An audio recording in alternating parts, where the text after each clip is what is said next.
কৰে RSSক সন্তুষ্ট কৰাৰ কাৰণে কিছুমান কাম কৰি আছে তেওঁ নিজে কিন্তু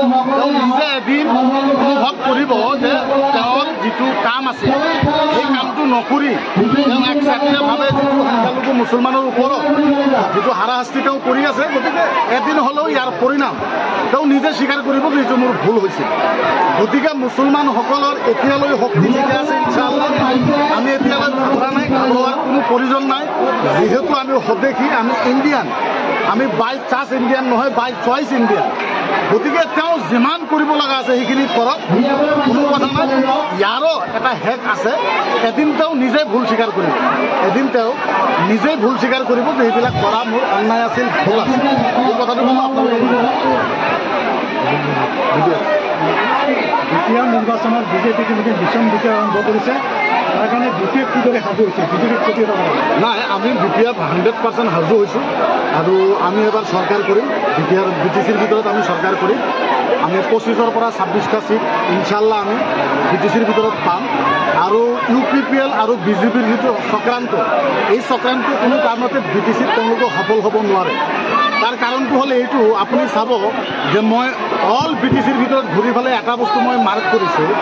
হাগ্ৰামা মহলীয় ডাঙৰীয়া 17 বছৰ BPFৰ চিট থকা অৱস্থা BTCৰ শক্তি কিন্তু বহুত বেছি আছে ডিচিবিলাকৰ 4টা ডিচি আছিল ডিচিবিলাকৰ অকণমান পাৱাৰ আমাৰ হাগ্ৰামা ছাৰৰ হাতত কিন্তু আছিল যেতিয়াৰ পৰা প্ৰমোদ বড়ো ডাঙৰীয়া আহিলে BTCৰ শক্তি 100% কমিছে আৰু মুছলমানে বুজি উঠিছে যে যোৱা বছৰ আমি কিছুমান ইউপিবিলাক ভোট দিয়াটো আমাৰ ভুল হৈছিল এইবাৰ তেওঁলোকে বুজি পাইছে গতিকে এইবাৰ এক কথাত ক'বলৈ গ'লে 85% মুছলমান এইবাৰ BPFৰ লগত আছে 85% মুছলমান আজিৰ তাৰিখত BPFৰ লগত আছে আৰু সাম্প্ৰদায়িক বস্তুটো মুছলমানে কোনো কাৰণতে পচন্দ নকৰে সাম্প্ৰদায়িক বস্তুটো মুছলমানে কোনো কাৰণতে পচন্দ নকৰে আৰু BTCৰ ভিতৰত RSSটো আনাৰ মূল নায়কটো হৈছে প্ৰমোদ বড়ো ডাঙৰীয়া আৰু আটাইতকৈ অসমৰ ভিতৰত মইতো সঁচাকৈ কৈছোঁ অসমৰ ভিতৰত আটাইতকৈ ডাঙৰ যদি RSSৰ কোনোবা লিডাৰ আছে RSSৰ কোনোবা সদস্য আছে সেইটো হ'ল প্ৰমোদ বড়ো ডাঙৰীয়া আৰু আমাৰ মুছলমানে কোনো কাৰণত আমি একচেপ্ট কৰিব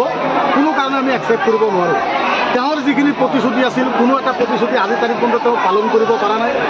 এইবাৰ BTCত সকলো জাতি জনগোষ্ঠী একত্ৰিত হৈ আছে ছেপ্টেম্বৰৰ কাৰণে ৰৈ আছে